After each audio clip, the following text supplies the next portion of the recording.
We really thought it would be interesting to find a 4-leaf clove, but honestly, I didn't even know if it was possible or if it was kind of a myth. The probability, it says that it's about 5 to 10,000, 1 in 5 to 10,000.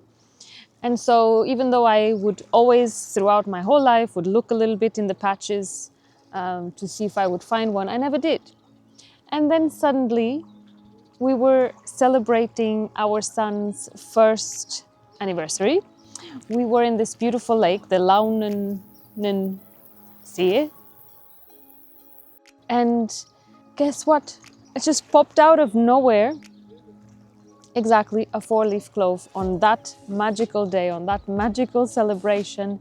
There it was. And I cannot hold myself but to think that these are kind of like gifts from the universe, little pieces of magic that happen in my life. And what happened after that was really, really interesting, because we found that 4-leaf clove, and in that same week, we started finding more and more. Then I was researching a little bit to understand more about how rare this is. And then I realized, or I got to know, that there are also 5- and 6-leaf cloves that I had no clue existed.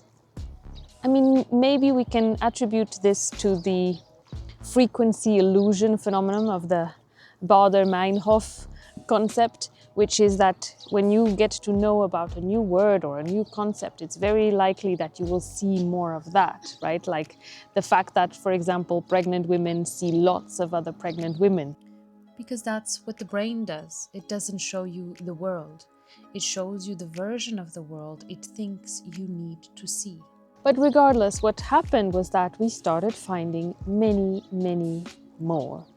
And if the probability really is of a 4-leaf clove is between 5 to 10,000, of a 5-leaf clove is up to 100,000, and even rarer are the 6-leaf cloves, how can it be that we just started finding more and more? I find this fascinating, and I think it has a lot to do with the fact that we ourselves, we got attuned to it. We open ourselves to actually the possibility of it.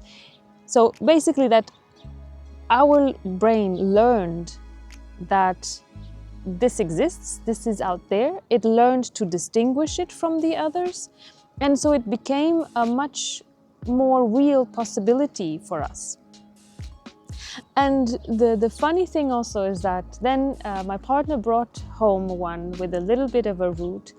And many, many weeks have passed now, and it has developed a huge little root, and it opens and closes every day. And there we have our little piece of magical luck sitting right there and having a life on its own, and we are having a relationship to it.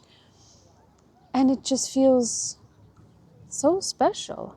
And funnily enough, also, we found a place now that we pass by pretty much every day on our daily walks, that it's full of 4-leaf and 5-leaf and 6-leaf clove. And we were passing there every single day.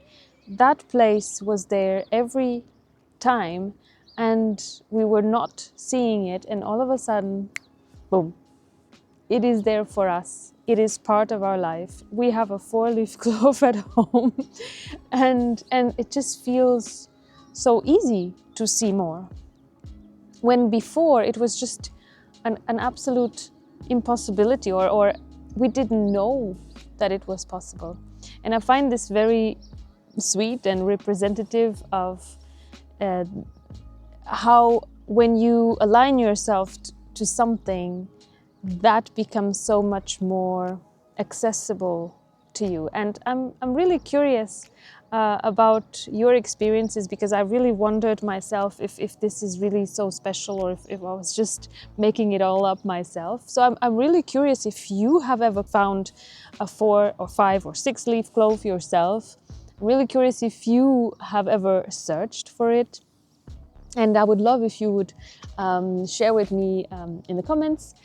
And yeah, it's just another reminder of how wherever we have our minds and our emotions and our energy aligned to, it really will have a representation in real life. This is just a sweet story representing that. I hope it brings you a little sense of that magic that really truly is possible to live if you align yourself with it. Again, I would love to hear from you. I will write a little bit more in depth about it on my Substack.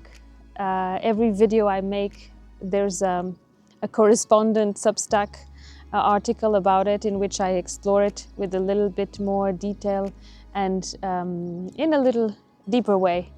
And if you would like to check my writings there, the link is below. And again, as always, thank you for watching, and I see you next time.